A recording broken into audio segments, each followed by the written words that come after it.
Assalamu alaikum ya talib, bienvenue à toi cher étudiant, dans une nouvelle question d'actualité.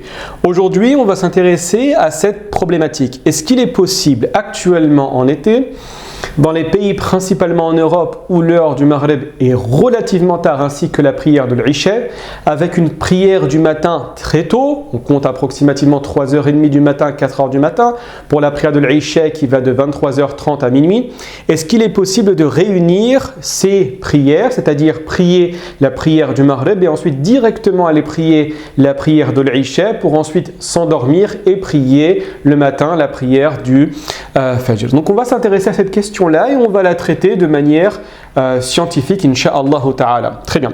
Alors tout d'abord, deux manières de déterminer les heures de prière très importantes. Quand on s'intéresse au droit musulman, on va toujours apprendre cela, que les heures de prière sont divisées en deux grandes catégories. Vous avez d'un côté ce qu'on appelle l'horaire préférentiel, ou dites al-waqtul ikhtiyari, c'est les 5 horaires de prière que nous connaissons.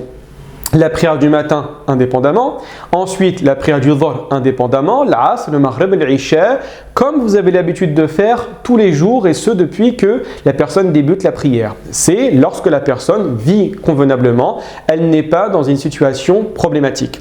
Par contre, vous allez retrouver des horaires de contrainte, ce qu'on appelle al-waqtul ittirari, du terme en arabe al-ittirar qui fait référence à la daroura, la contrainte, la problématique. Alors, par contre, dès qu'on s'intéresse à ces horaires de prière, vous allez voir que deux horaires vont se mélanger. La prière du matin restera telle qu'elle est, comme vous pouvez le voir sur le côté, horaire de contrainte. Par contre, les horaires de la journée, les prières de la journée, le dhuhr et l'asr, ces deux horaires vont se mélanger. Vous n'avez plus la distinction à faire entre le dhuhr et l'asr. Ces deux horaires vont se mélanger pour faire qu'une horaire. En d'autres termes, vous pouvez prier le dhuhr avec l'asr à partir du moment où l'heure de la prière rentre du dhuhr jusqu'à la fin de la prière de l'asr. Et c'est exactement la même chose pour la prière du soir. Le maghrib et l'isha perdent leurs horaires indépendantes pour ensuite revenir à une heure qui est partagée. Le Maghreb rentre avec l'Isha ou l'Isha rentre avec le Maghreb. C'est-à-dire que toute la nuit va être une possibilité de réaliser la prière. Et les horaires de contrainte sont présentes en cas de gêne, ce qu'on appelle en arabe al-haraj, ou bien également, c'est un de ces synonymes, ce qu'on appelle la difficulté, al-mashaqqa ghayr al-mu'tada, c'est-à-dire une contrainte difficile à accepter et difficile à vivre avec. D'accord? Poursuivons. Alors, est-ce que ce principe est présent dans le texte coranique et dans la tradition prophétique? Bien évidemment. On va retrouver énormément de versets coraniques qui font appel à ce qu'on appelle raf' ou le haraj ou la suppression de la gêne. Regardez les versets que nous avons sélectionnés ici. Vous avez qui les soulage de leur fardeau, ici ça parle du prophète alayhi salatu wassalam, et les délivre de leur chaîne. Donc une volonté de facilité. Également, Dieu va dire sans vous imposer aucune gêne dans votre religion. C'est Allah qui parle ici dans Surat al-Hajj. Dieu n'entend vous imposer aucune gêne, il veut simplement vous purifier. Dieu dit également, Dieu tient ainsi à vous faciliter l'accomplissement de vos devoirs religieux et non à vous le rendre difficile. Dieu veut alléger certaines de vos obligations, sachant bien que l'homme a été créé faible, comme Dieu dit dans le Coran, dans Surat An-Nisa. Et à partir de tous ces textes, vous allez retrouver les savants qui vont mentionner et extraire une des règles de droit les plus importantes qui existent, à savoir al-mashaqqatu tajlibu at-taysir. La contrainte appelle la facilité. Et c'est l'une des 5 règles les plus importantes dans le domaine du fiqh, dans le domaine du droit. Est-ce qu'il existe quelques exemples que les savants ont mentionnés dans leurs ouvrages qui parlent de l'allègement pour réunir les prières? Eh bien, bien évidemment, il en existe énormément. On a mentionné quelques cas qui peuvent vous paraître des fois surprenantes, mais c'est exactement ce que disent les savants depuis pratiquement maintenant 1300 ans. Regardez bien, les situations de gêne sur lesquelles pratiquement tous les musulmans sont d'accord, vous avez la question de la pluie, vous avez un texte. Lorsqu'il pleut, il est possible à la mosquée de rassembler le Maghreb et l'Isha par exemple. Également, la présence de la neige, qui a été faite par analogie avec la pluie. Le cas du voyage, et ce à l'unanimité des savants. Vous avez le droit pas simplement de réunir, mais de réunir et de raccourcir, comme cela est connu, ce qu'on appelle al-jam'u wal-qasr. Vous avez également les incontinences, des personnes qui ne vont pas avoir la possibilité de se retenir pour aller aux toilettes. Donc dans ce cas de figure, à la place de prier chaque prière indépendamment, ils ont le droit de rassembler le dhuhr avec l'asr, le maghrib avec l'isha. Également la question de la peur, dans le cas où vous vivez dans un pays où il y a un conflit. Mais également autre chose, vous avez par exemple, quand vous sortez la nuit, il est connu d'avoir des brigands. des personnes mal intentionnées. Dans ce cas de figure, les savants autorisent à faire la prière du Maghreb et directement la prière de l'Isha. Également pour la nourrice, c'est un cas un petit peu délicat. Bon, c'était à l'époque, hein, mais la femme qui s'occupe d'enfants et qui n'a pas le temps constamment de nettoyer ses propres affaires. Donc, pour éviter la contrainte à chaque fois, parce qu'à l'époque les couches n'existaient pas, hein, de nettoyer ses affaires pour pouvoir prier, les savants lui ont autorisé de rassembler les prières. Également, les femmes atteintes de métrorragie, ce qu'on appelle en arabe l'istihada. À la place de prier chaque prière indépendamment, cette femme-là va prier le Dhuhr avec l'Asr et ensuite le Maghrib avec l'Isha sans aucun souci.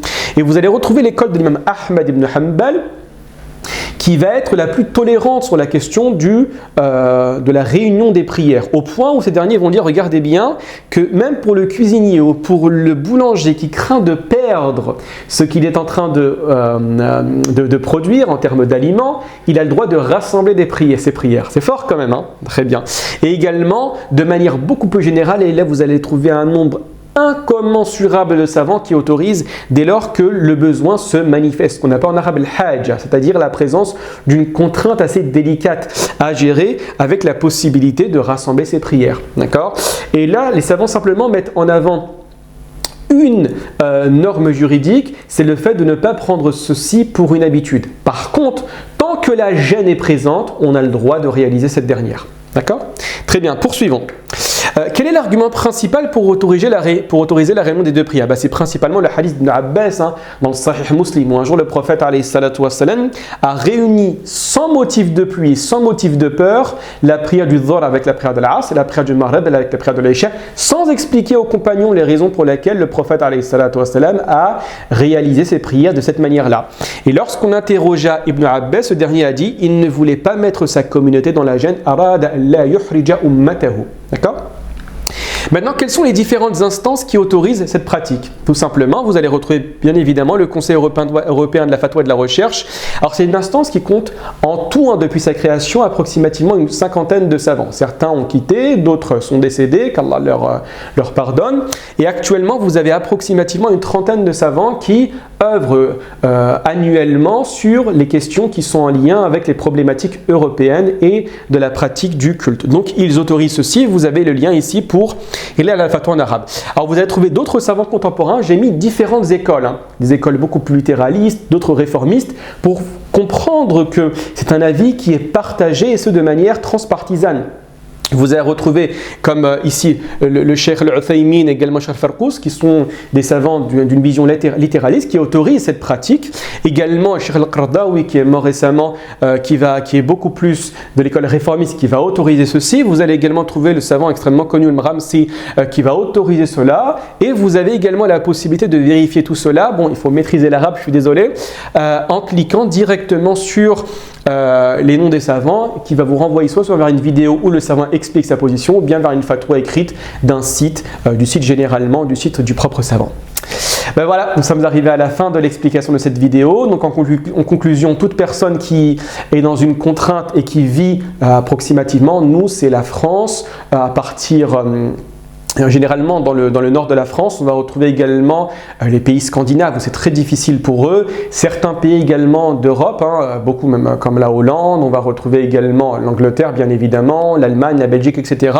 qui sont des cas similaires, qui ont des cas similaires aux nôtres. Donc, ils ont tout à fait le droit. Si effectivement ils travaillent le lendemain, c'est très difficile pour eux d'attendre la prière de l'Isha. Se réveiller plusieurs fois dans la nuit, c'est assez délicat, sans aucun problème. En été, tant que les horaires de prière sont relativement tard, les personnes peuvent prier directement le Maghrib et ensuite l'Isha à l'heure bien évidemment du Maghrib sans attendre l'heure de l'Isha. Voilà, barakallahu fikum, wassalamu alaikum wa rahmatullahi wa barakatuh.